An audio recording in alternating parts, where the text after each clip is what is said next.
Castle from Pulled Corks. This being the holiday season, I figured this week I would talk about a way to give your holiday parties a little bit of pizzazz this year. So we're going to talk about sabrage. It's the French ceremonial method for opening a bottle of champagne. Now, it's said that this tradition started shortly after the French Revolution by Napoleon's infantrymen. Now, Napoleon would say, "Champagne, in victory one deserves it, in defeat one needs it." Well, at that point in time, he'd had many spectacular victories across Europe, so they were definitely doing a lot of celebrating. And what his men would do is, instead of, popping the corks and just letting the champagne spray out like a lot of athletes do these days after the Super Bowl or the World Series, they would use their sabers and actually break the glass off just below the cork at the neck. So we're going to talk about how to do that, because it's not really as hard as it sounds. So the first thing that you want to do is get this champagne bottle as cold as you can. Put it in the refrigerator for about 4 or 5 hours. Now, personally, what I like to do is, after it is chilled in the refrigerator, I'll stick it in the freezer for about another 15 minutes, just to be safe, just to make sure this glass is good and cold. Now, this isn't going to do any favors for the taste of this wine. In fact, it could actually be a little bit damaging to the flavor. But this is for, ceremonial purposes, correct? All right. So, let's move on. So, after you get this thing good and cold, you're going to want to take all the foil off. Not just peel it around the top. You want to take all the foil off. You don't want anything obstructing you on this strike here. So once you've removed the foil, now a champagne bottle has 2 seams. And you're going to want to find one of these seams. Now you're going to use this as a guideline. As you strike the bottle, you're going to use this seams to guide your arm. So you find the seam. This one is right here. Actually, they're on the other side. So you find the seam, and I recommend you use a towel, because just in case you screw this up and it explodes, it will give you a little bit of protection from getting cut. So grab your towel. You have your champagne bottle. So you're going to want to find on the bottom, there's a big indentation on bottles of champagne, and this is called the bunt. So what you want to do is you just want to grab it. You want to put your thumb in the bunt.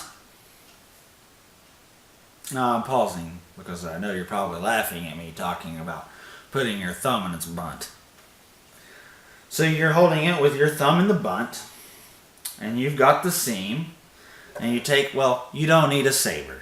You can take just about anything strong enough, anything stronger than the glass. You could use a kitchen knife, a spoon, pretty much anything, as long as it's preferably metal and strong enough to do this. Now you're going to also want to use the blunt side of your knife, not the sharp end, the blunt end, because it's the actual strike that does this.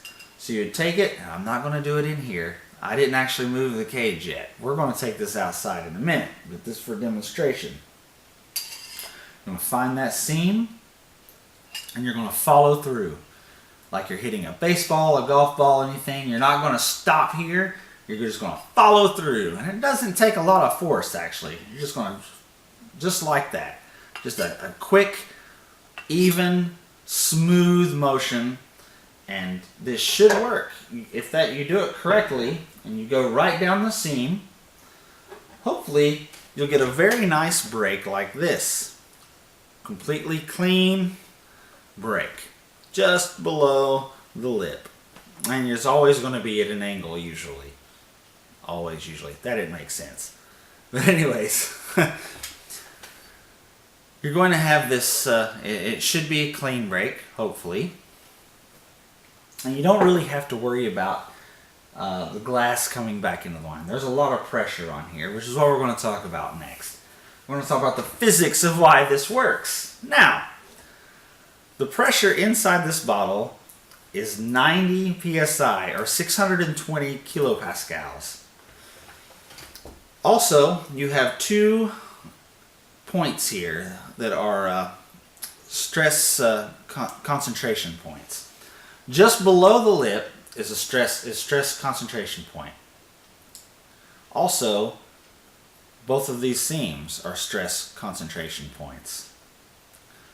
Now, where the seam meets the lip, where these 2 areas of stress concentration meet, right here, is actually 50% weaker than the rest of the bottle. So this is the weakest point of the glass. So obviously, that's where you want to hit this. So when you do your strike, and you hit right here, the vibration of that strike is going to create a crack right below the lip.